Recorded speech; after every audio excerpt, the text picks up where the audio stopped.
Max Kellerman, Rich Paul, game over. Please subscribe. Please subscribe. Oh, Yes. Stop begging people to I'm subscribe. not begging. I'm They'll asking subscribe nicely. if they like the show. There's a difference between begging and asking nicely. I probably shouldn't argue with you about how to conduct business, actually, but you know what I was just thinking? telling you. You know What? what I was thinking listening to LeBron James last night? Why are we talking about LeBron James? Because he went Harbaugh. 38 and 8. No. We're not doing this. We're not doing this. We got big news. Yeah, but we're in the cold open still, Rich. We haven't even started the show yet. We're going to start with Harbaugh, of course. Okay. I'm just But saying. I don't want it. I mean, So LeBron goes 38 and 8 in a win. He's 41 years old. He comes out after the game, says a thing that's completely reasonable, right? Hey, TBD, I'm 41. We're going to get into that in the show. But you know what occurred to me? what? I'm going to have to bring up something in the show that's not even my opinion, but reflects a negative reaction to what LeBron said. And if you're LeBron James or Kevin Durant or any number of incredible and great athletes who 99% of what they do is positive in their life, in their career, and 1% is worthy of real critique, they have to be sitting there going, why does it feel like it's 50-50 positive, negative coverage of me when it should be 99-1? Because people And have I to pay understand that. bills. People Bills what? have to get paid. You mean it's more interesting this way? You know how hard it is for somebody to walk up to you and say, Max, that is a very nice sweater you have on today. Well, thank you, Rich. It's a nice jacket. Thank you. Yeah. How often do you get that? I mean, you mean it's harder for people to show love It's than just to hate? harder for people to be positive towards anything. That's not what sells. That's Yeah. not what people, even when you look on, if you look at comments on social media, most of them are negative in a lot of ways because that's what fuels those people. Like you have, and it's okay. And I think that's right about social media. I think in more traditional media, it's a little different. I think that we explain the world through storytelling, and stories have to have characters. And so you know the difference between DC comic books and Marvel comic books. Like DC is Superman, Batman, Wonder Woman, and Marvel's all the interesting comic book characters, right? well, I would look at it different. I would say DC was more of the foundational comic characters, but and then I once spoke to someone Marvel at was- Marvel about this, and they're like, DC is your mom, your dad. Yes. And the identity of the superhero is really who they are. That's really Superman. That's who he is. And he dresses up as Clark Kent. Whereas in Marvel, it's you. So the real person is Peter Parker. He dresses up as Spider-Man. But you also have to look at the landscape today. If you look at today's landscape, and by the way, you've been in this space how many years? 27 professionally. Okay. And you've seen it grow over time. Yep. You've seen it change, you've seen it grow, you've seen it evolve. Today you have more voices than ever before. Yes, between that's social media. and Everyone has a platform. But also there's more athletes on these platforms. When I was growing up, there was the great Tom Jackson. Right. Now He and every Chris Berman. athlete has Exactly. But the point I was making about DC and Marvel is that Marvel was more interesting not only because the kid reading the comic book is identifying with the superhero. That's not something I aspire to be. That's really me. Okay. But because as a kid, as a less mature character, they felt more real because they had flaws. They were more interesting because they had flaws. And storytelling is not as interesting if the hero is perfect. And the only weakness is this one kryptonite, right? Is the Achilles heel. Much more interesting when there's humanity is there. There are plenty of weaknesses and flaws, even if they're hidden from people sometimes. And that extends to sports storytelling. It's less interesting if LeBron's always great and da-da-da-da, and more interesting and easier to sell if he has flaws and weaknesses. But here's the thing. There's nothing wrong with that. It's nothing, no one's perfect. Of course. Yeah, right. It's nothing wrong with criticizing someone when the action causes for the criticism. Where I think, being in my seat, now I'm on the other side for this hour and 10, 20, 30, however long we go sometimes, is when you start to cross the line and you see a lot of different agendas. And I know it because I was there. I was actually there when it doesn't feel good to be in a club with your people and everybody hanging and kicking it and, you're the center of attention, and then one guy walks in and everybody in your section wants a picture with that one person. And that's LeBron, you're saying. So there's It has been him. Yeah. It's been the top guys. It takes a special kind of person to be okay with that and to embrace that. And so now when you put a microphone in front of that person. Oh, you're saying the proliferation of athletes with pods adds to the negative voices. Of course it does. Yeah. Because peers don't normally show their peers. Get this guy out of here. Now we need a fly swatter on We the do. set. I don't care if it's a fly, That if wasn't it's a even a mosquito. fly. Peers, Those motherfuckers. Yeah, go ahead. it's very difficult for your peers to embrace you. Right. Because they're competitive. But not only that, but they always were comparing. That's why I always say comparisons are the thief of joy. That's why we see these dumb takes on Jason Tatum. If he comes back to the Celtics, he's going to hurt the team. What? Not hurt the team, but call me the joy thief because I absolutely when you were like, don't do that to Tatum and Brown. They're both great. No, that's what's interesting. But who's better? It's a hard question to answer, and it's a little uncomfortable. But that's what makes it fun. But here's the thing: this is the problem we have. I was there. Right. These things matter to people. They haven't corrected these things yet. The peers do not give you, very few. It takes a special kind of person to be able to compliment you. By the way, that's while why being in the same space. When MJ came into the league, who was the first guy to be like, he's the best? You know who it was? Larry Bird, who was the reigning MVP, who was winning championships, who's the best player ever. And he wasn't his peer. But Larry Bird just looks at this dude because he's secure. Yes. Everyone else, Larry Bird knows who he is. He looks at MJ and goes, that's better than me. What can I tell you? He's better than I am. Because he felt secure enough in himself to see it and recognize it. He was a champion. Yeah, right. He had beat MJ already. Right. All of that. All right, but listen. I'm just saying, it's a very hard thing for people to, just a simple thing is saying, that's a nice sweater. Nice jacket. It's hard. There it is. It's hard. Like So the hat, too. when you add the other elements to it, I'm not surprised by anything that happens today. You ready to do the show? Let's do it. Game Over is presented by FanDuel. FanDuel's got it all. Same game parlays, quick bets for jumping in live, and your way so you can build the bet that fits your play. Plus, don't miss out on the NFL playoffs all month long. Download the FanDuel app or head to FanDuel.com/GameOver to get started. 21 and over and present in select states or 18 and over and present in D.C., Kentucky, or Wyoming. Gambling problem? Call 1-800-GAMBLER or visit rg-help.com. Call 1-888-789-7777 or visit ccpg.org/chat in Connecticut.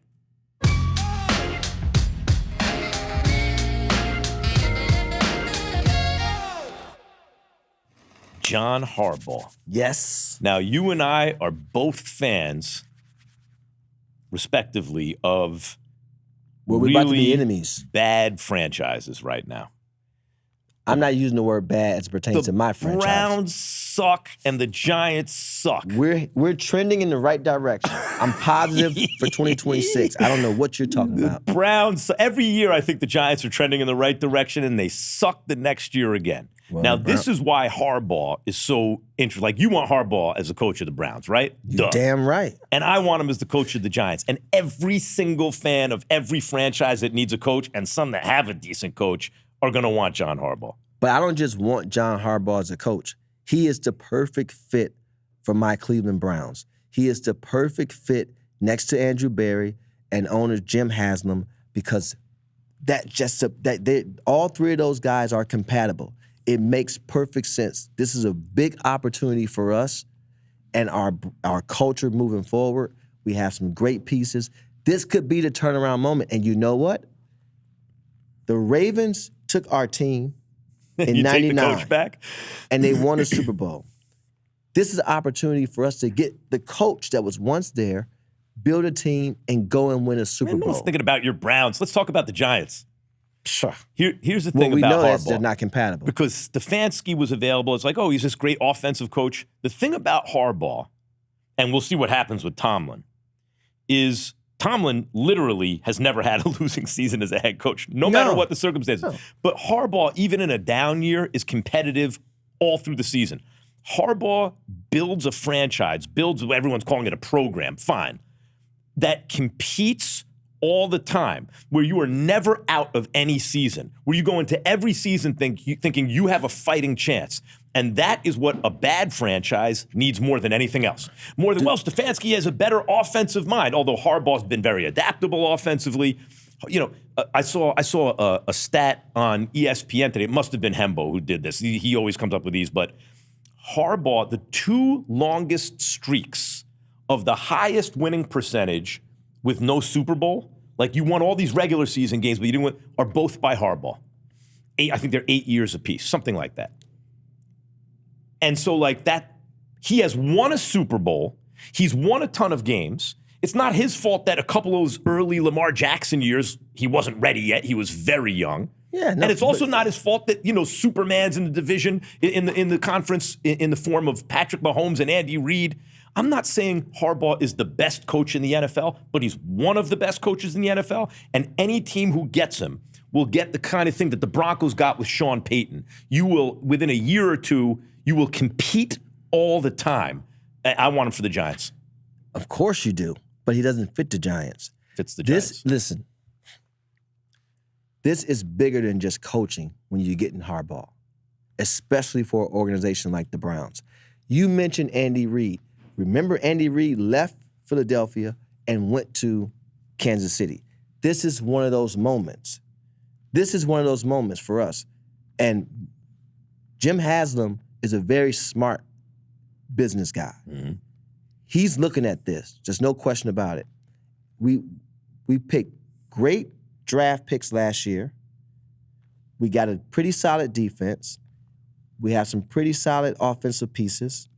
Harbaugh comes in there, adds to our culture. If you're a head coach, the number one thing, well, maybe it's not number one, but it's a huge thing, is who's the quarterback. Shedeur Sanders or Jackson Dart? If I'm Harbaugh, I want Jackson Dart. No, and it's Shedeur not just, might wind up being okay. We'll see. But here's what I'm saying. Jackson Dart has through-the-roof talent. It is not just the quarterback.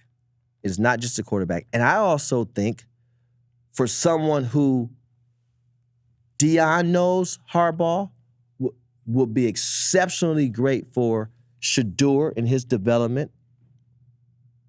It's just a perfect fit all the way around. And someone who can make... Listen, negotiate the deal with Harbaugh. Let's give him a little small piece of ownership. I mean, the best argument to go to the Browns is you compete against the team that got rid of you. No, that's surface level stuff. But if you're talking about, if you're looking at the teams, the Giants have excellent talent up front defensively. Their offensive line is completely turned around. They have a franchise left tackle and an otherwise much improved offensive line play. They have a through-the-roof talented quarquarterback. They got a running back. They got an elite wideout when he's healthy. They have draft capital. Did you see in 2017, 2018, he said he grew up, him and his brother, fans of the Cleveland Browns? Did you see that? The Harbaugh in, what was that, 18? It just makes sense. It makes sense. He's a Cleveland type of guy. Because if that's the case, if you're going to play that game, then then Jerry Jones should call Harbaugh. He should go to Dallas. He should go be the Dallas Cowboys coach. I mean, well, you heard the report was all 17.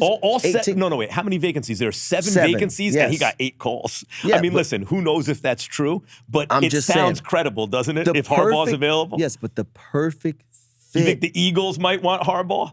You think Eagles fans might want Harbaugh? I think the perfect fit is the Browns. I'm telling you. Yeah, I'm sure you do. Perfect fit. I'm not even just saying I don't even know if the perfect fit is the Giants. I just want them. I'm not just saying it because I'm a Browns fan. I'm saying it for all things aligned. The perfect fit is the Browns. Is he the best? Now, if you are a team looking for a coach, Tomlin still has a job in Pittsburgh. And by the way, of course, the Ravens should have kept Harbaugh. Of course, the Steelers should keep Tomlin. Yes. But if they get rolled by the Texans, which could happen, I mean, I think the Steelers are going to be very competitive no matter what, but the Texans defense, you know me about the Texans. I love that defense, especially the front. If they get rolled by the Texans and Tomlin is not the Pittsburgh coach next year, he'll get calls from an expansion team, and I don't even think that's in the works. If it comes down to Tomlin or Harbaugh, who'd you rather have? Me for my Browns? Yeah. Who? First of all, I think it's harder for Tomlin to go from Pittsburgh to Cleveland than it is from Harbaugh to go from Baltimore to Cleveland. I think it's a little bit Because?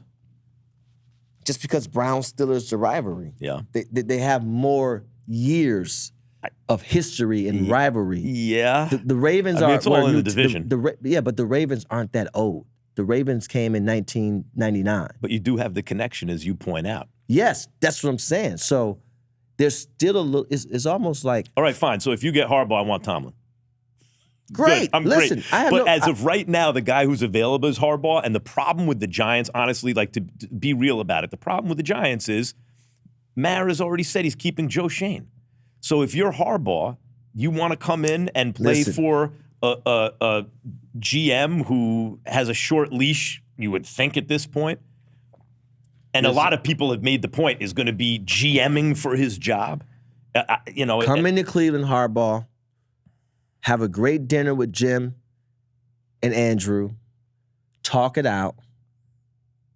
As a matter of fact, invite Myles Garrett. He'll show up. He's a professional, so he'll be early. He won't be late to the dinner. And really talk about the Browns, its culture, its history, the opportunity, the legacy, what's there. And by the way, call Mayor Bibb. He'll show up too.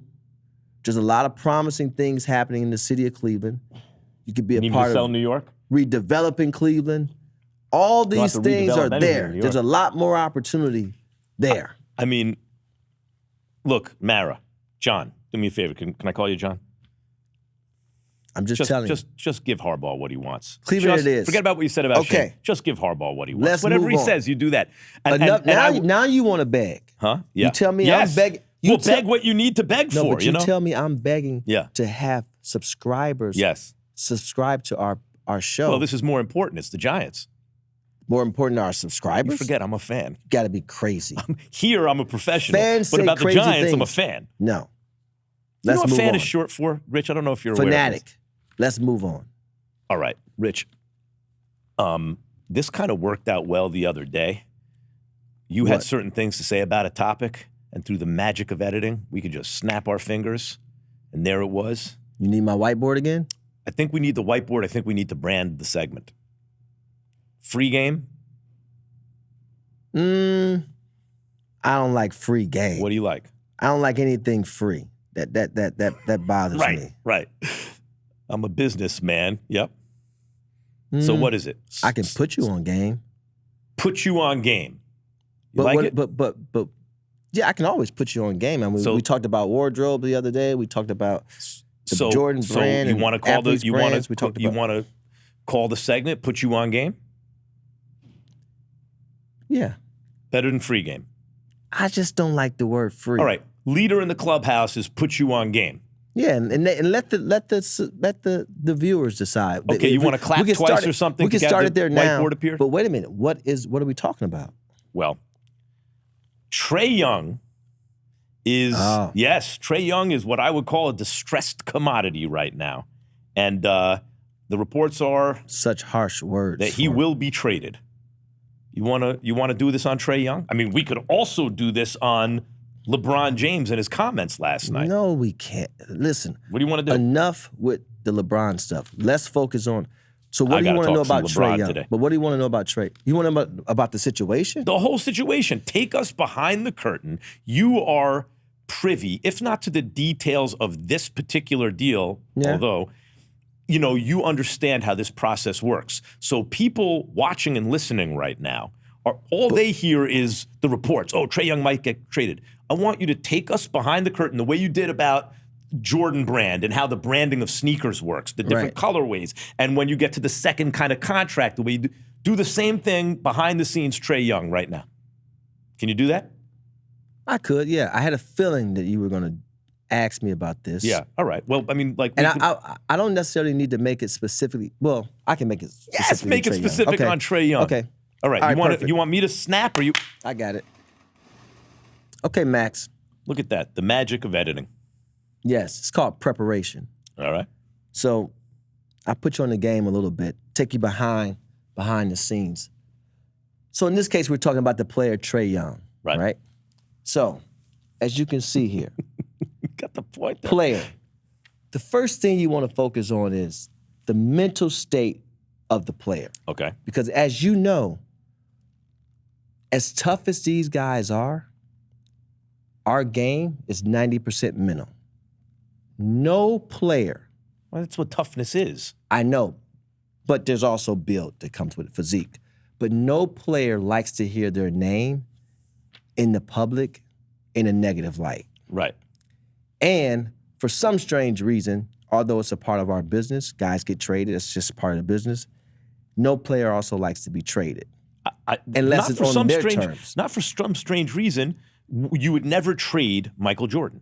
You would never trade LeBron James. You would never trade Kobe Bryant. I think you would never trade Larry Bird, Magic Johnson. If you're you don't get traded. But those are franchise players. Yeah, you can't. But that's unfair. You never trade Steph Curry, and Trey Young was trying to be like Steph Curry, and he was another franchise player. But you've been unfair in this situation. The second thing is narrative. Now you have to focus on controlling the narrative, right? As a player, he would want his representation, I imagine, to control the narrative. No, it's not that I'm not wanted. There's a mutual agreement that the time is up. I understand that, and they understand that, and we're agreeing together on that. Can I stop you and ask you a question here? Sure.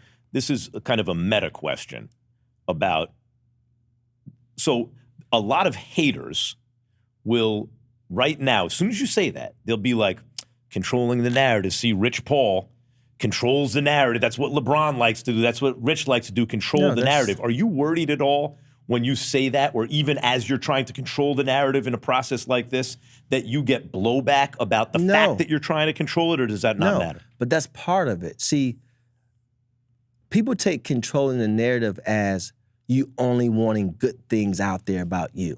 That's not what it is. Controlling the narrative, or just not even control, just managing the narrative. Because if you let it just be one-sided, I see. As an agent, you have to tell your side of the story. But also you have a client. Your client is calling you and saying, hey man, this is not how it's supposed to go. And so you have to do something about that. As the player, you also want to do whatever you can to try to maintain your value, whatever that could be, right? Because some guys get traded with equal value. Some guys get traded with lesser value. Some guys get traded with a little bit more value, given the team on the other side and how they value. All right, them. I have another question. Meaning, there.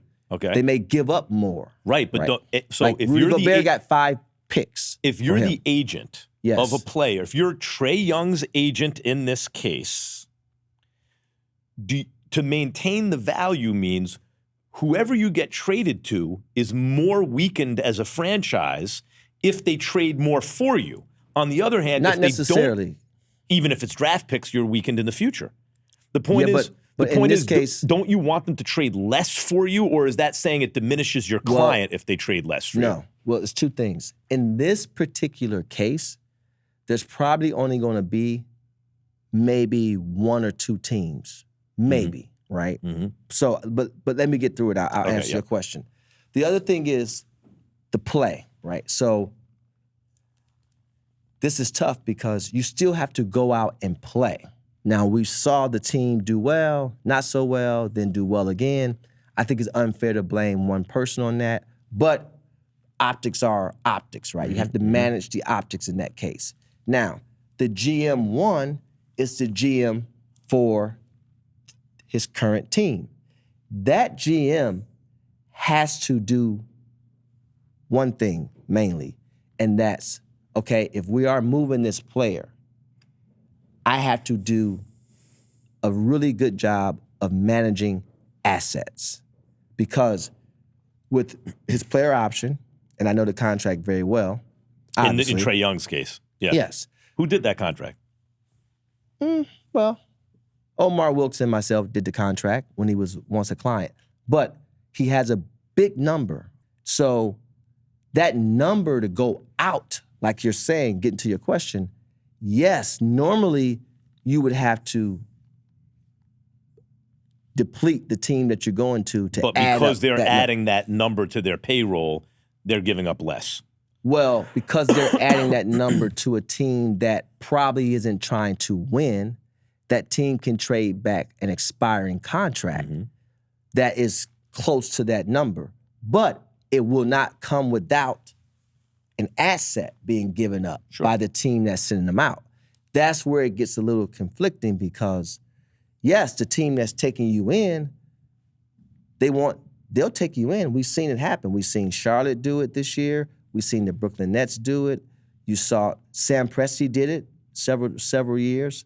But that's how they were accumulating draft capital. So this is my question, going back to before. Is it okay? Like, Am I interrupting the flow or can I ask? No. Okay. Go ahead. Because I think it's good for people to know. Yeah, so this is my question. If Nikola Jokic was traded, he has a huge number. Everyone would not only match, if they had to an expiring contract to match the number, they would give up a ton of stuff for him because it's Jokic. So as his agent... but that's unfair. You're confusing the people with that comparison. Why? Because you're comparing a franchise player. Yes, but that's what I'm saying. So as his agent, if you're Trey Young's agent, do you want the franchise who's acquiring him to give up more for him because it suggests your client is on a certain level? Or do you want them to give up less for him because then he goes into more of a winning situation because they didn't have to give up as much? Naturally, you want them to give up. Both things could be right. Okay. Naturally, you want them to give up more because that will position you stronger with that team because they gave up a lot to get you, so on and so forth. But all that is not in play here. Because, again, going to the agent, what they probably are trying to figure out or to maintain is, one, the narrative, right? You got to manage the narrative. But the other thing, that's why I have this here, you want one team. Because often what you're trying to do in this situation is you're trying to move, but you want to extend on the move. So what that means is get him to a place to where he can opt into his last year of his contract, because I doubt if he opts out, unless you have somebody Unless you tear in it open up because market. you're going to do a long deal, right? Yeah, but you still wouldn't tear. You opt in and then extend probably for lesser money. So you only need to find one team in this case, because here's the thing. Wait, Rich, they wouldn't tear up the deal to do a longer deal because it gives him the extension and factors that in? You know what I mean? You could opt out, yes, to get a surplus of $50 million. Right. So now I have $90 million over the next 4 years. I added a $50 million. Yeah, just dollars in. You're just adding up the dollars. Yes. Yeah. You can do that, yes, if that's on the table. But you can also do if you go into a team that's not necessarily in contending form, and they're not in the apron, they're not in the tax, and they can have your salary on the books for this year and then extend you for a lesser number going out for maybe 2 more years, I imagine, then yes, you can do that. But in this case, it's not like there's teams clamoring, right? He's a distressed asset, yeah. I would never use that word for a player, but I'm just being honest. It's not like it's teams clamoring, but it don't matter if it's teams clamoring. In our profession, it don't matter. Most players aren't going to get 5, 6, 7 teams. Most players don't have the entire market. There's some guys who make the market, and there's some guys who have to fit within the market. Sure. In this case, you got to identify a market. You really probably have to build a market for that, and you use your relationships. Trey Young has value. Trey Young is a really good basketball player. There's no ifs, ands, or buts an about it. advantage over a lot of agents, I imagine, because you do know what you're looking at with basketball. So you are able to construct an argument to a team that may not be on the first thing on their mind is Trey Young, but if you represent Trey Young, you may be able to construct a persuasive argument to a team why he would be good for them. And you might be able to construct that argument better than another agent because you know the basketball better. Well, listen, I'm not the type of person that will say, oh, I'm the best and everybody else suck. I don't do that, and I don't do that in meetings. I don't negative recruit. I would never do. It's my observation. What they do to me, but what I will say what is they do to you. Huh? Yeah, but what I will say is this. Again, in this situation, that's why I have GM number 2. Okay. So if this is the team that you're trying to place him with, what they're going to focus on more than anything, sure, we'll take the contract, but what's coming with it? What's our asset gain? Is it a first-round pick? Is it 2 firsts, which probably won't happen? But we have to have some type of asset gain. It could be 2 seconds, depending on what they need, right? I'm just giving you the different team examples. to whom he is getting traded doesn't just want Trey Young. You have to he wants some kind of asset back. Yes, because assets going out. Where he's at now, you have to incentivize. It's not like the phone is ringing the other way and saying we want him. It's a different dynamic. That's why the narrative has to be balanced out a little bit because you have to create some type of market. Then they're going to focus on the production, which we know. Trey Young, every night, most nights, he's going to be 25 and 10. That you don't have to worry about. And it'll be exciting. That you don't have to worry about. This third thing is, does he fit our culture? Right? Because you have a guy who was once the top player on his team, coming into a culture, we didn't draft him.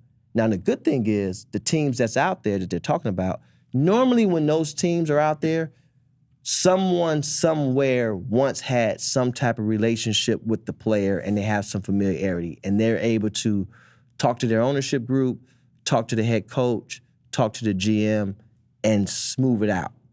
But this GM, he didn't draft the player. So it's not his responsibility. So at that point, when the GM doesn't draft you, everything has to be here in order, because he's not going to jeopardize his job for someone he didn't draft, right? So he has no ownership there. And in this case, it's the opposite way. And then the fourth thing is timeline. What I mean timeline is, are we trending in a direction where if we plug this person, it fits our timeline in terms of play? Also, age in the locker room. We got to look at some of our other players and what their age is and figure out if this makes sense, from a leadership perspective, all these different things when you're bringing somebody else into the locker room of a team that is probably a little on the young side and not really has really evolved or matured yet in terms of what their roster looks like. And so you have to consider all these things. But I say all that to say, I see a lot of takes on shows today, and I see a lot of crazy takes like trade Reed Shepard and Jabari Smith for those things are really fantasy basketball, and it doesn't work like that. But I'm not going to get up here and act as if Trey Young does not have value. I think that's a little misleading. Here's the issue for me with Trey Young. Let me give you two sides of it from a fan's point of view. Thinking like if I was GM too, what I'd be thinking. Okay? Yes. On the one hand, I have now seen him. Well, first of all, let me ask your basketball opinion. Is Trey Young as good as he ever was? Is Trey Young as good as he ever was? Physically, is he still in his prime? Yeah, I think so. Okay. So, as a GM, if that's what my people are telling me, right? The scouts and everything are like, no, he's physically, we watching him closely, he's what he ever was. On the one hand, I'm thinking he has now been through two stretches of injury with this crew in Atlanta where they clearly functioned better without him. And that is very damning. So I'm not trying to give up real assets to get him. On the other hand, you know a good player and a bad player. He's a good player. Yeah. And you can get him for pennies on the dollar. Him and John Morant. Well, it's not really, it's not really pennies on the dollar. Compared to what it would have been 3 years ago? I'm not sure what it would have been 3 years ago. Not higher than it is now, my man. Actually, higher. I am sure what it would have been 3 years ago. Higher than today, right? Yeah. Yes. Well, what's higher is not so much as the assets coming back, if there was any, it's the perception is higher. And therefore, because the perception was higher then, there would have been more buyers. And if there are more buyers, There's more demand, the price goes I up. I always thought what was a good landing spot for him 2.5 years ago. Because sometimes you have to get ahead of these things, right? Like, It's interesting. Like in a situation with Adeniran, right? I love the fact that you bring up De'Aaron Fox. I'm watching him last night, and I texted you. I'm like, he's kind of the secret weapon on the Spurs. They were talking about how clutch he is, and as I'm texting you this, he gets his shot blocked that would have been the game winner. But, okay, whatever, you're not going to win them all. But, like, De'Aaron Fox is in such a good situation now. Yes. And he went from starring on a bad franchise and a bad team to playing a complementary role on a team that has a chance to eventually win a championship. But let me tell you. By the way, that could happen. I don't think it'll happen this year, but it's not out of the question. But here's the thing. He never wanted to leave that team. Never want to leave Sacramento. He did not, no. And when I first signed him, one of the biggest things was because, I get the reputation that, if you sign, then he's going to try to move you to a better market or a bigger team, whatever the case may be. That was one of the things. He's like, Rich, I really want to see this thing through here in Sacramento because they drafted me and he liked the ownership group, et cetera, and even the front office at that time. Forget about seeing it through it. I can see through it. No. But that wasn't the case. It took a little time. But it took some time. But with that being said, he trusted me to be able to present to him places that I thought made a lot of sense for him going forward in the future. So at a certain point in Sacramento, you're like, look, did he come to you or did you go to him?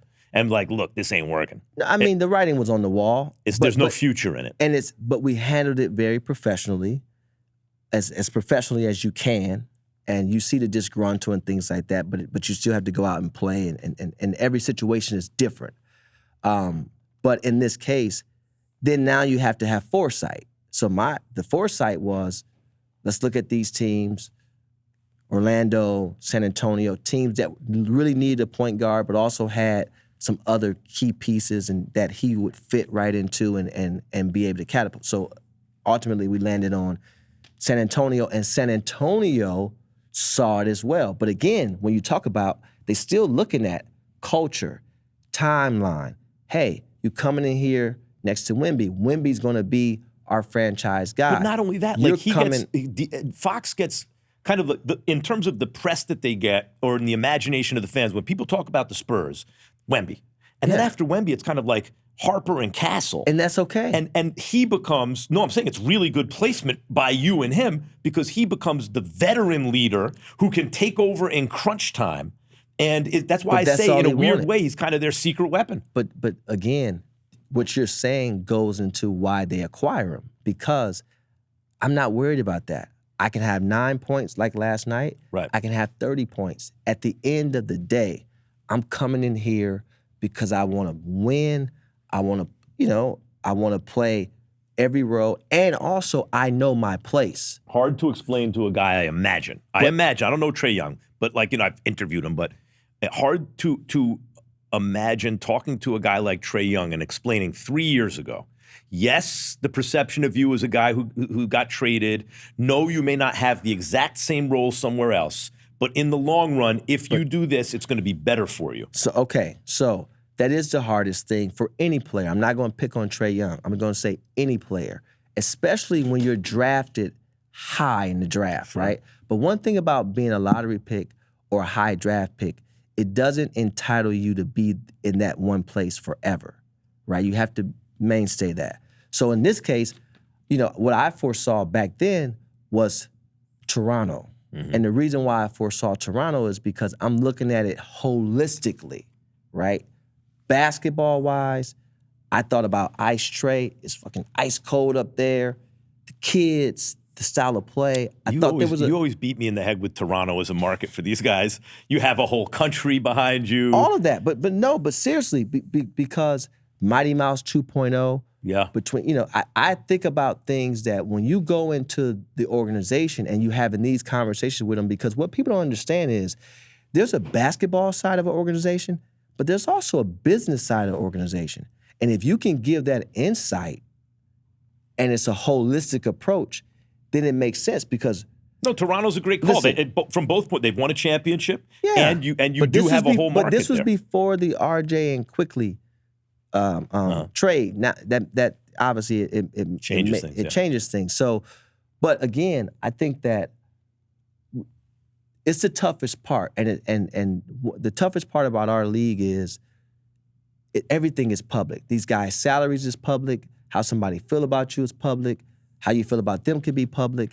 And so in this position, so we can move on, the mental piece for the player matters more than anything because you still got to go in that locker room. You still have to go to practice, and you still have to be able to maintain a sense of professionalism, a smile, be cordial or with your teammates and things like that. It's not an easy thing to do. It's even harder in this case, I think, and let's be specific about Trey Young, because if you're the Hawks, you look at what you have and you go, we're actually really good. And we're better without him. Well, the Hawks is being led by Jalen Johnson now. Right, they're however, maybe you want there. a guy in the backcourt in the playoffs who's really a point guard. I mean, you could – but my point is about the Hawks. In this case, the asset that you get back, if I'm the Hawks, I don't want it just to be an expiring contract. No, you're not. I need someone to add to the team a little bit right now because they could go on a little run right now. But this is where media and expertise differentiate. Okay. You're media. Sure. I'm expertise. That's not happening. You're not going to get anything. You can't add, even if it's a role player, something that improves your team. Yeah, you can get an expiring contract back that may be an older guy. That's what I'm saying. Yeah, you can get that. Who can help you right now in addition to a little draft capital? You can get that. You can get C.J. McCollum. Yes, that's what I mean. Yes, yeah. But because you were saying it in a different way. No. What I'm saying is it's already addition by subtraction. If I'm in the Hawks front office, I'm thinking we're going to get rid of him and we're going to be better as a result. But can we also get a little better than that by who we acquire? You can do that. Yeah. In other words, not just in the future with draft capital. In a sense, you hope you're able to get an expiring contract and someone who's coming to your locker room that can still play a little bit and that you can keep around in that case too. You might want stuff that you can reflip into another deal to bring someone else in. You could do that too. Yes. Because there's some dudes out there right now. If you can hit all those three things. Yes, but you got two teams that's in different positions. I want to talk about, I didn't even realize I was going to do this. I want to talk about another one of your clients, not just LeBron.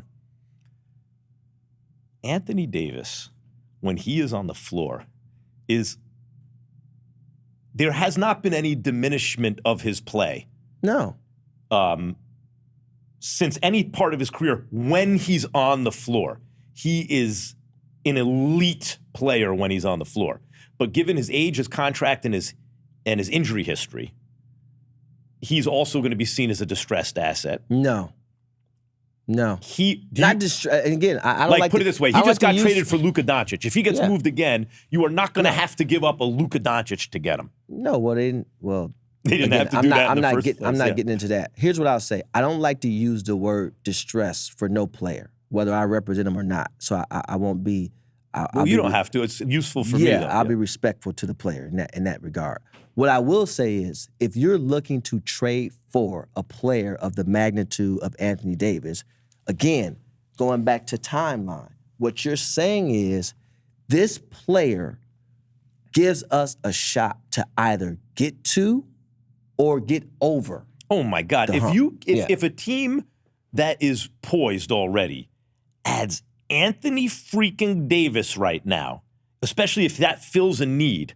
But there are even some teams that kind of have someone in that role doing okay. But if you turn that person into AD and AD stays healthy, that's always the caveat with him because he's going to miss 20 to 25 games a year or 20 games a year, something like that. If he could be healthy in the playoffs, you could make a run this year. Like, of course. You could win the whole thing. He was outstanding last night. He changed everything for that team. Well, that's the dip. And you say he was outstanding last night. I was at the game last night. I guarantee you, if you ask him, was he outstanding last night? He'll say, man, I missed so many shots. Yeah, but defensively, he changed everything. Of course, but I could sit there and say he probably, if I asked him, which he would probably say, what do you have, 19 and 15 or I don't remember this. I don't remember the stat whatever line. It was. But he probably could have had or should have had not to make every shot, but maybe 28 and See, if I'm 15. the Mavs and I think Kyrie's ever going to get healthy, I'm just saying, like, I know the Luka AD trade. It was the worst trade ever, blah, blah, blah. Luka could be a dead-end player. If he refuses to ever move his feet on defense, you will never win a championship with Luka. And like the Mavericks, if they could just stay healthy, like Cooper Flag is already a problem. Yeah, but given Cooper Flag's timeline, he has a steep learning curve. Like, I know that's a veteran team, but a young guy. Cooper. One thing about Cooper, the best. I was on the record at Frank Isola's, I think, Sirius XM show during the draft. The best thing about Cooper is he knows how to play. So in that case, is actually you're getting a very young player that can produce and knows how to play. Obviously, But the point is, as a rookie, you would think maybe he's a number 3. He is not a number 3 option. But as a rookie, he could be your 1 or 2 option. But that's not the point I'm making. The point I'm making is his salary compared to his production. Yeah, it's ridiculous. Is different. It is actually an asset. It's a plus in that regard. Normally, that player, his salary where he is today, that his production would probably be a $30 to $35 million player on your books. Absolutely. Yeah. So that's a luxury. But with that being said, there's some other things that, all teams have to look at. And this, again, I know, when you start talking like that, I know there are things you can't talk about because you have clients and this involves some of them. But it's not even about the clients. There's things that the Mavs look pretty good when they're healthy. There's things that you want to be respectful to, and I will. But there's also things. I would answer any question that you want me to ask. But I'm not going to. I wouldn't put you in that situation. Yeah. But again, AD makes any team better. I said that on the last show. He makes any team better. You are not lying. All right, let's move on because we should pay some bills and move the whiteboard. We'll the Magic. You want to clap again? Wait. 38-8 at the age of 41. It's unbelievable. No wonder he's the second greatest player who ever lived. I'm kind of jaded, to be honest with you. I'm a little jaded. You're jaded? Why? Yeah, because windmill dunks and stuff. I made a comment before. I said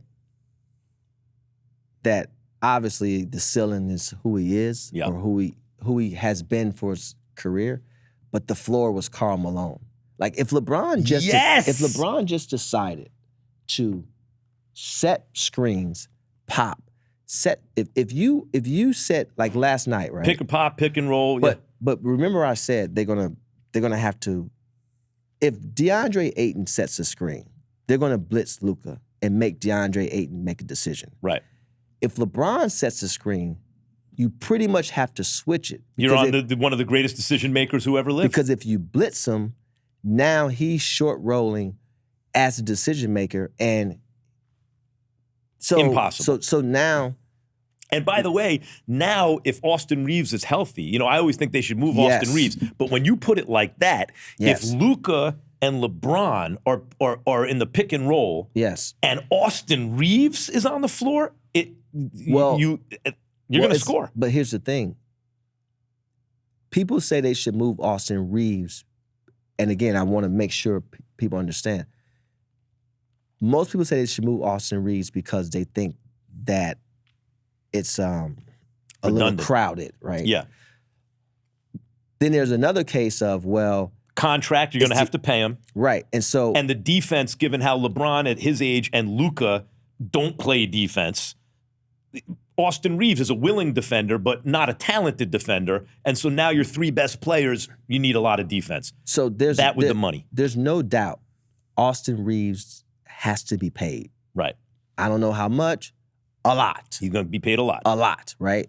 So if you can maintain that while still being able to build is one thing.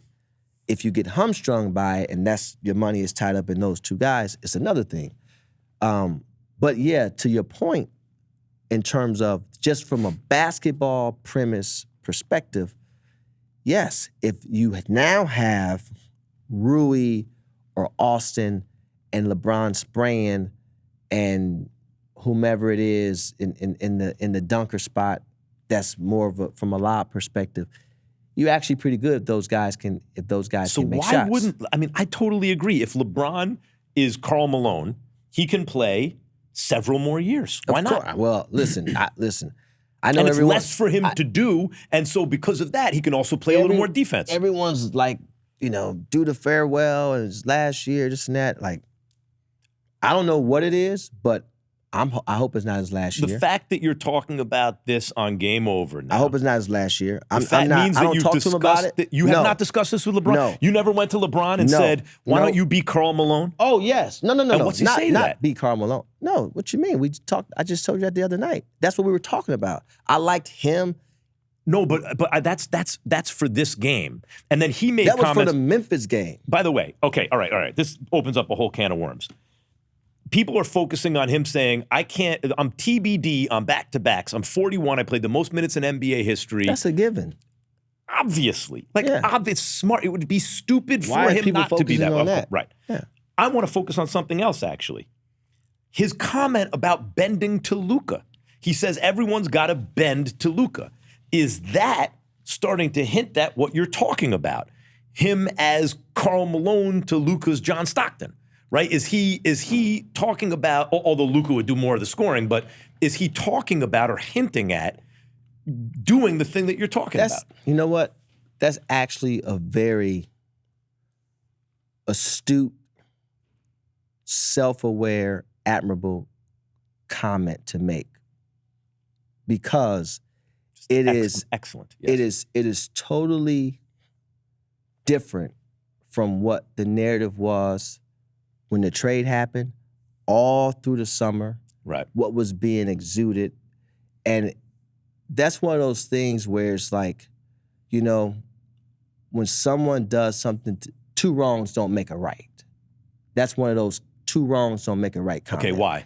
Because I think two things could be true. I think that when you have someone that's been around the game at the level that he's been around it, and with the production that he has, right? The resume that he has and the experience that he has, you appreciate that, and you try to exude or distract as much as that possible and bottle it for your organization. Okay. So to show that appreciation, and then be extremely excited for the new, right? In terms of, like he said, a 26-year-old player coming in, and I think that in LeBron's case, however many more years he has to play, and we have had this conversation, I think it's always important for when the game has given you so much, I think it's so important for you to spend these years creating moments and memories for young players in your locker room, sharing that locker room with you. Give them everything.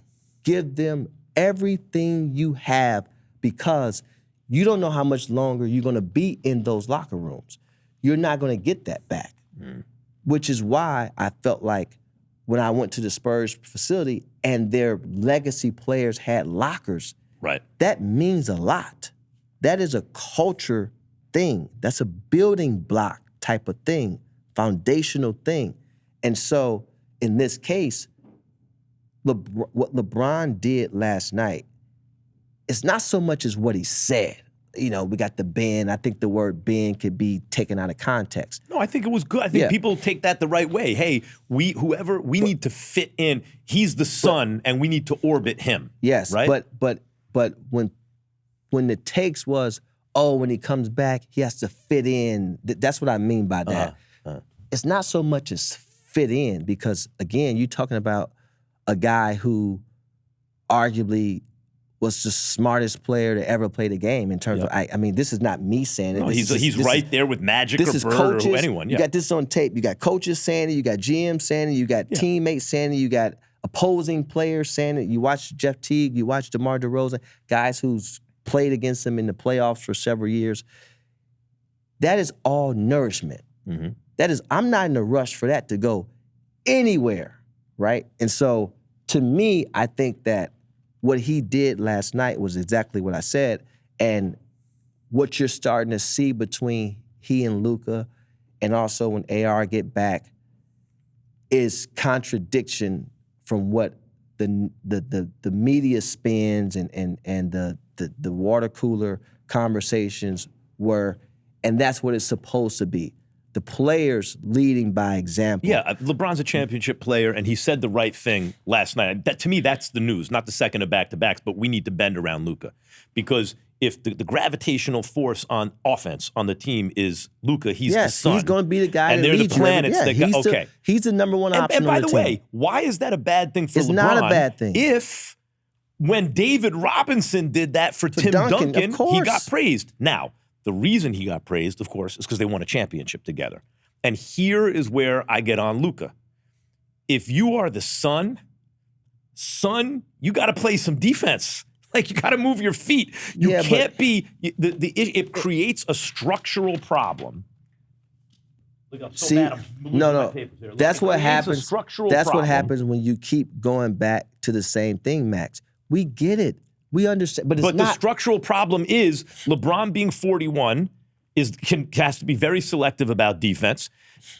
AR is not a defender. He's a willing defender, but he's not a great one. Yes, but that's Max, 3 guys. But Max, you're putting all the eggs in the basket of Luka playing defense. I wouldn't give a damn if Luka turned into Tony Allen.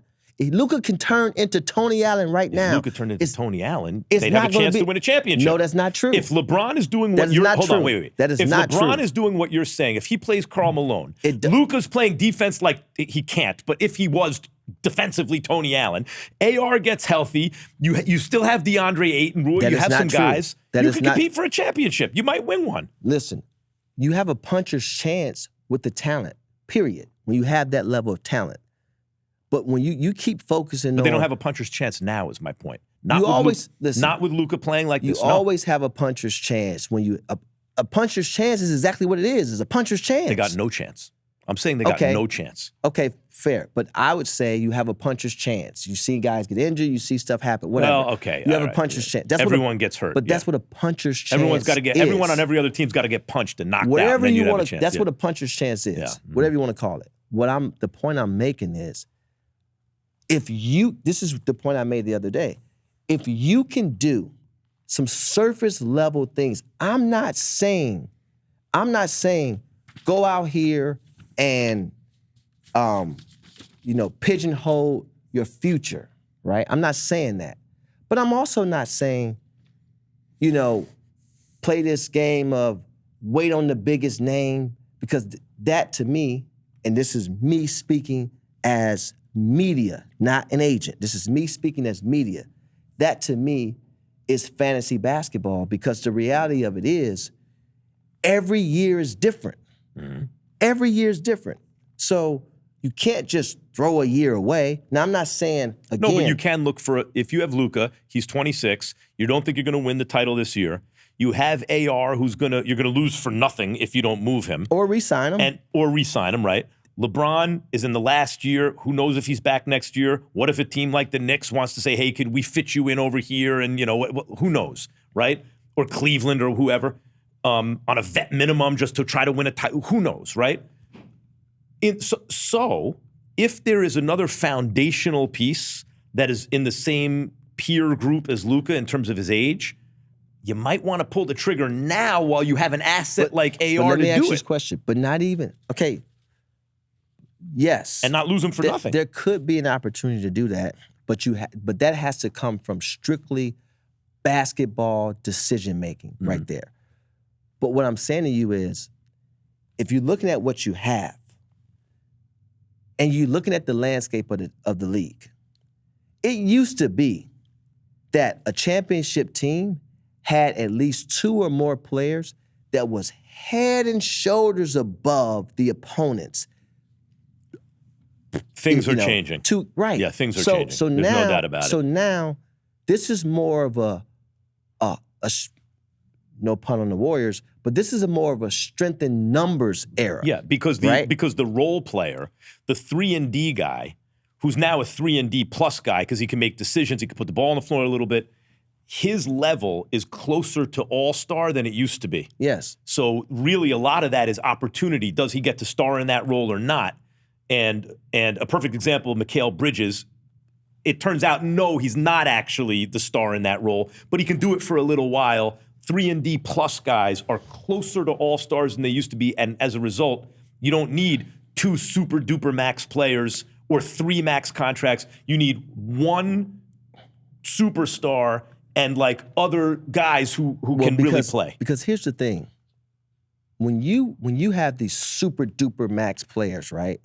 You have to manage a lot. You're sitting here talking to me about Tatum and Brown and how, this shouldn't work and who's better, this Phoenix and that. Suns don't have that problem right now. Why do you want to?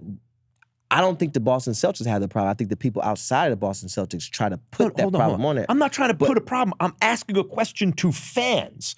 Just as a fan. I understand that. When Brown gets back, who's better? I'm not saying that one has to go, one has to. I'm just saying who's better. When you're inside the culture, you don't want to hear that. But what I'm saying to you is, in this case, I'm not even making this about LeBron. This is LeBron. You're saying inside the sports culture itself? Yes. No, I'm talking about inside the culture of an organization. Yeah, but I'm just saying, by the way, inside the culture of an organization, agents, ancillary people, GMs, players, everything is several thousand people. Fans who want to do what I said are millions of people. The fans is what makes our game. I get it, no question about it. But what I'm saying to you is, I'm not even making this about LeBron. Yeah. Put LeBron off to the side. You know why? LeBron has his championships. He has his accolades. He's a first ballot Hall of Famer. He has all these things. Luka doesn't. No, he does not. He has the talent, but he hasn't won a championship yet.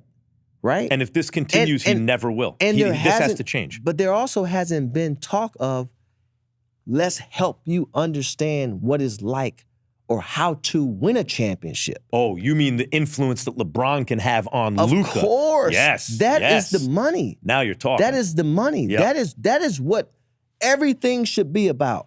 How are we putting people around this young man in the locker room? Attitudes, work ethics, professionalism, play, IQ, all these things. Because I can tell you something.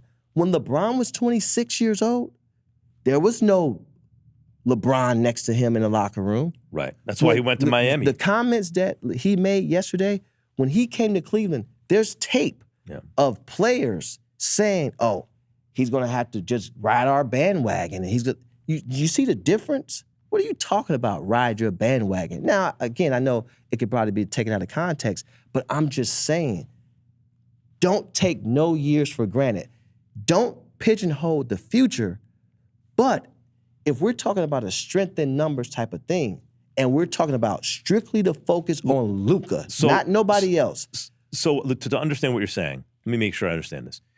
You don't throw a year away. No. Even if you think that you're not going to win a championship with this crew, even if AR is there or if he's not there, whatever, the value at this moment is that LeBron can impart to Luka the part of the journey that he has been on that Luka has not been on. Yes. And that has real value, not only in terms of the kind of run you could make this year, whatever that may be, but going forward for the franchise. It's a great point. Let me ask you a question, and I hesitate to ask because, I mean, part of the intrigue of doing this show with you for me is that we have the kind of person who the public normally doesn't have access to peek behind the curtain. But on the other hand, I want to be a little sensitive to your actual business. So I'm going to ask you the question, but you obviously don't have to answer it.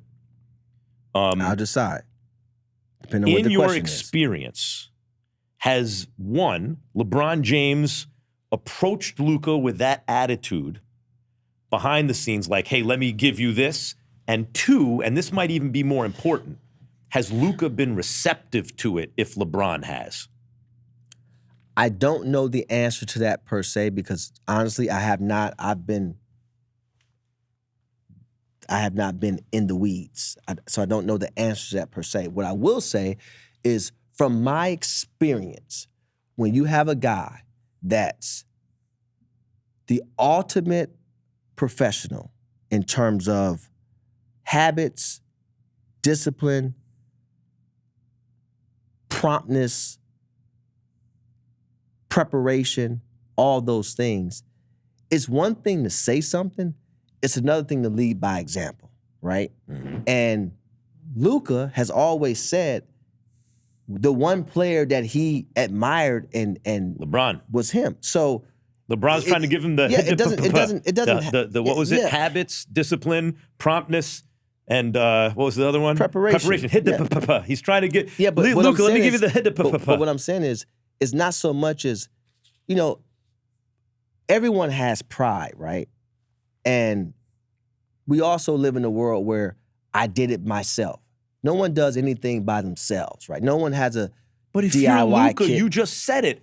This is your guy. You were the most precocious player to come around since LeBron. You were the best 21-year-old since LeBron, the best 22-year-old, or so it seemed. You keep since dropping LeBron. the papers, man. Yeah, this is the only one I need. Let's throw the papers away. But here's what I'm saying. But we have a lot of time. Here's what I'm saying.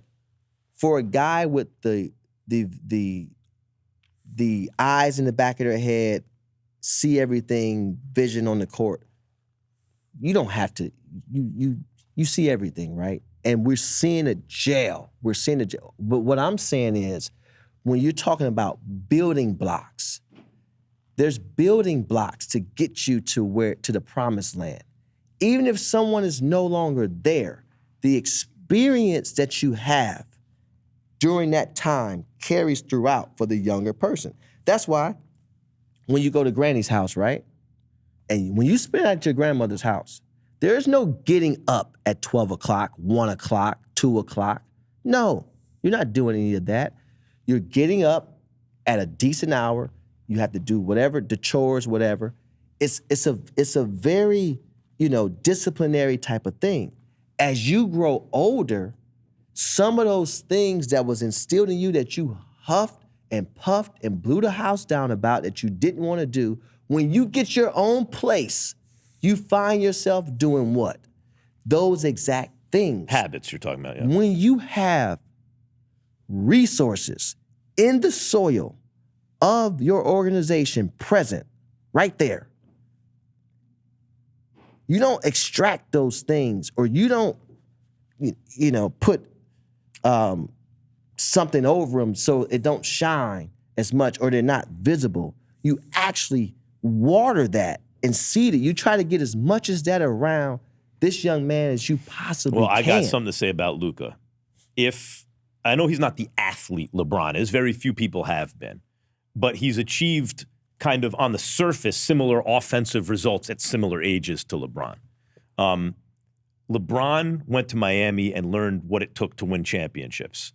And primarily, he became an all-time great defender under Spoelstra and Pat Riley. He became an all-time, I forgot if it was 2012 or 2013. He should have won Defensive Player of the Year, yes. He reminded me, I've said this before, of Dennis Rodman almost. Not quite as intense, but like he could guard every position. He was everywhere all at once. He was, and to me, that's LeBron's actual prime that year, where he was both sides of the floor, best player in the world. Well, he's had like 4 primes, but that's okay. Yeah, but no, I think that was the LeBron that I would But take. defense is effort and energy. Okay, look, I'm not asking Luka to be the best defensive player in the world. He shouldn't be the worst. Luka right now is arguably the worst defensive player in the world. Can't happen. It's never going to happen. I don't care what, he's going to have to do more than this. Okay. He's going to have to show a willingness and effort. But here's what I'm saying. You don't have to dwell on that. We hear you. I think we do. We hear you loud and clear on that part. All I'm saying is, I'll tell you why we do. Because when you say it's effort, it's not just the kind of specific point of playing defense to win and da-da-da-da. It's that what it reflects, because we've seen this with James Harden. And by the time he started putting effort into defense, it was already too late, actually. Yes. But we've seen a guy dribble the ball to death, do all these incredible things, score, take his team on some runs, but never get to the finals, never win a championship. And this is James Harden 2.0. It's the same thing. But everyone keeps saying that. But I said all this about Harden at the time. And then that came to pass. And it's a shame. You don't want that for the player. You want the player to shine. So let me ask you this question. If you're saying this is James Harden 2.0, yeah, you know what I would do? I would go back and I would look at how a team was constructed around James Harden, and I would look at my current team, I can almost guarantee you there was no LeBron James on that team with James Harden. Because if it was, he would have 3 rings. Yeah, could I be. can guarantee you that. That's number one. Number two. Well, if he had LeBron in his prime, they'd win every year. Well, number two, I don't know if there was a player as good as Austin Reeves has become also with James Harden. CP3.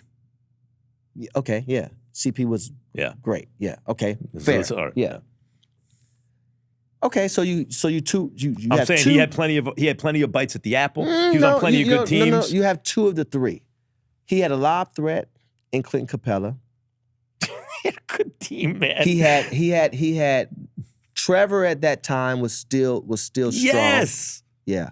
But then Pat Bev. Yes, Pat Bev. He had a lot. And by the way, he went far. And if not for the worst shooting performance ever, not just by him, by the whole team, so they get to a finals and probably win. But they didn't. The only thing he didn't have was a bona fide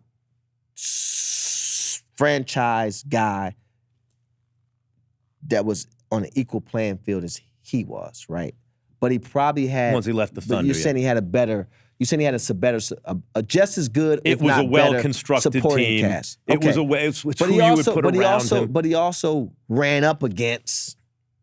But when you're that dude, they run up against you, not vice versa. Everyone can cry. Well, this one would have won a championship if not for Jordan. Yeah. You know who doesn't have to say that? Jordan, because he's that dude. So if James Harden is like that, then they would have won championships. Yeah, but he ran up against some dudes too. And here's another thing I'll tell you. Not really. Here's another thing Who did he run up against? What? Who? You mean not really? Bird, MJ, as Magic, soon as he had one other. and Isaiah Thomas. As soon as MJ had a single other All-Star, he smoked the league every time. He smoked the league. So, there was no one in his way. He smoked in the league. 1989, he had no All-Star. When they played the Pistons? Yeah. Pippen had a migraine game 7. He was pre-prime. He was on the way up. He made an All-Star team, but pre-prime. He had a migraine, scored 2 points. In other words, Pippen wasn't an All-Star in game 7, so they lost to the back-to-back champs. So what you're saying and otherwise smoked the league. And we spent too much time on Michael Jordan, so I don't want to make this about Michael Jordan. But being named an All-Star and having All-Star play is 2 different things. Yes. Okay. So you can't say that people don't have All-Star play just because they wasn't named an All-Star. Yeah, but he didn't have All-Star play. Because we're looking at but MJ didn't have All-Star LeBron might not play. be named an All-Star this year. Who? Whoop-de-doo. Yeah, LeBron, but just for the record, MJ had no one you would look and say, that's an All-Star. No, I'm not. Or All-Star play. I don't want to do any more MJ. Harden this week. did. Harden did. And the reason he didn't win championships is because of what we're seeing in Luka. The offensive style of play does not get everyone involved, but you can live with it because he's an offensive juggernaut. But when you combine that with no effort on defense, and by the way, I got to say this, Harden put more effort on defense than Luka does. Have to move more on. effort. We have to move on because that's just an unfair take. What? That's just an unfair take. What's unfair? You just said it was so unfair, I don't even remember what you said. Yeah. Let's just move on. Miami, Ole Miss. You asking me to pick? Tomorrow night, who you got? Well, in this case, they beat my Buckeyes. I got to roll with Miami. You know what's crazy about this game for me? Bill Simmons was talking about, he had a really interesting take on Tommy Hearns, the fighter, all-time great fighter, who lost in his 2 biggest fights to Sugar Ray Leonard and Marvin Hagler. But 2 of the greatest fights, literally, of all time.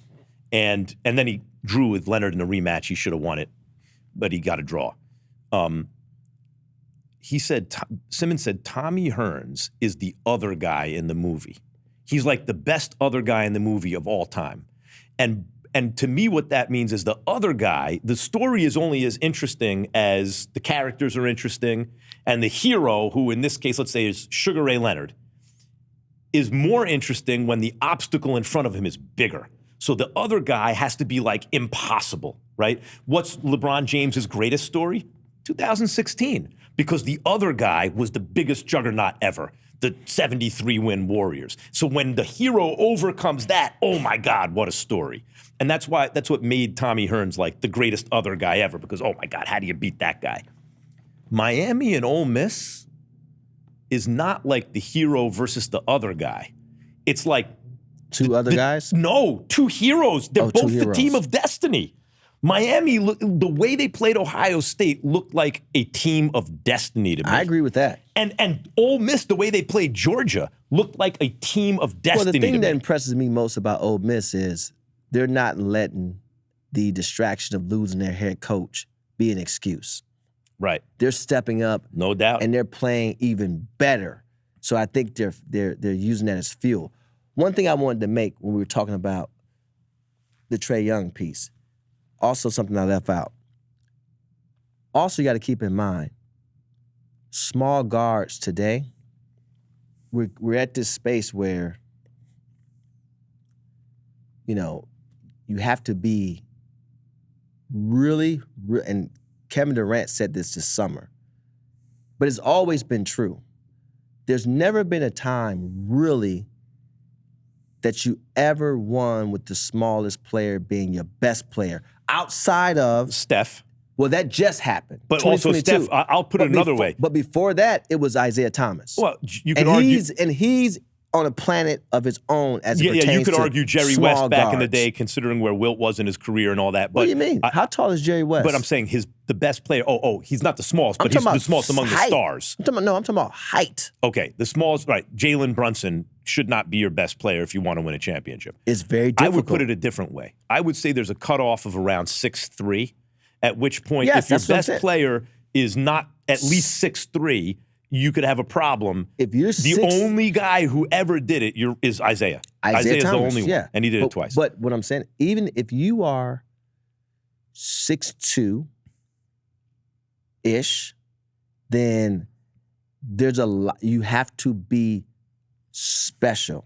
Yeah. And when I say special, it's special in a lot of different ways. Special in getting guys involved, special in timely shots, because those guys are going to get put in every ball screen today. Today, those guys are going to get put in every ball screen.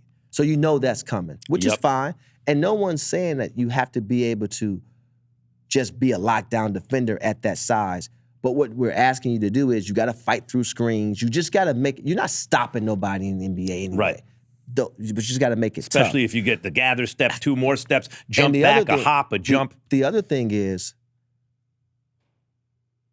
normally you go from getting, very few guys get rookie deal, max,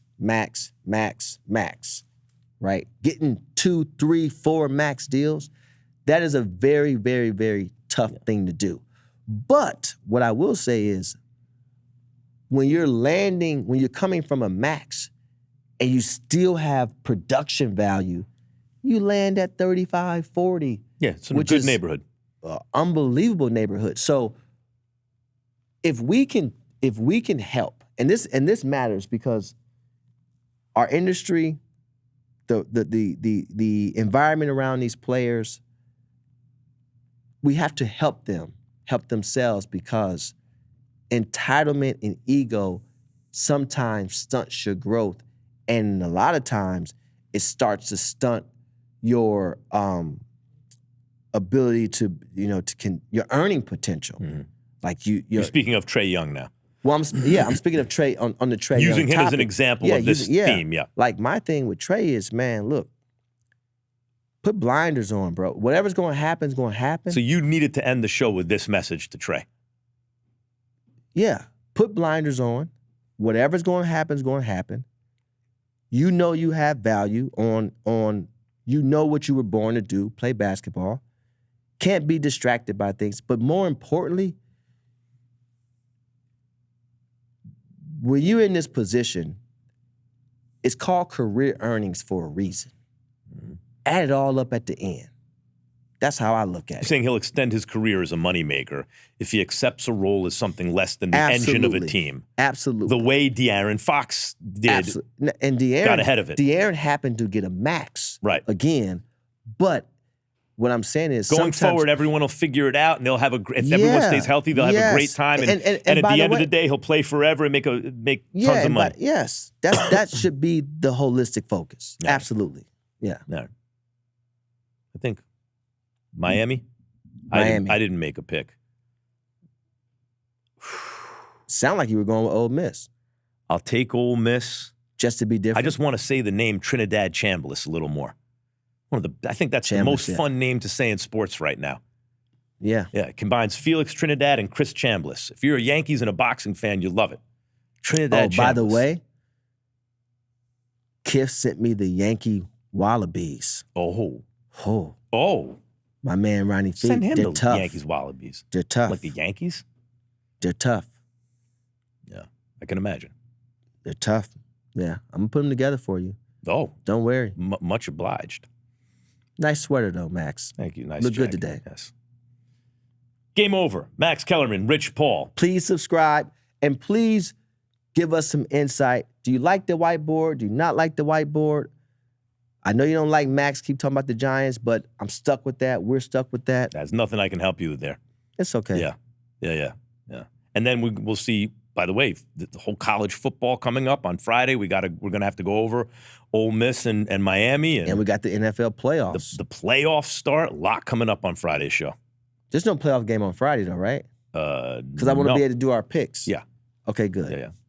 Well, no, not before Friday. It's not going to be before Friday. That's what I'm saying. Yeah. I mean, I see the game on Monday. It's a playoff game on Monday. I know. You don't know what the NFL is going to do. so They own hard. every week of the week. You don't know what they're going to do. Okay, little bonus topic at the very end. I can't take the way to watch a game. I have 11 subscriptions, 15 passwords, different devices. It'll be I better can't for take you now. it anymore. It's better for you now because I think all these games are on national but I TV. mean, get the Lakers. Impossible to get Lakers games. In LA, you need Spectrum because if it's out of market and you have YouTube TV and this and that, but you need Spectrum TV. I can't take it. Max, I think you're fine. Game over, Max Kellerman, Rich Paul. See you on Friday. See you on Friday, guys.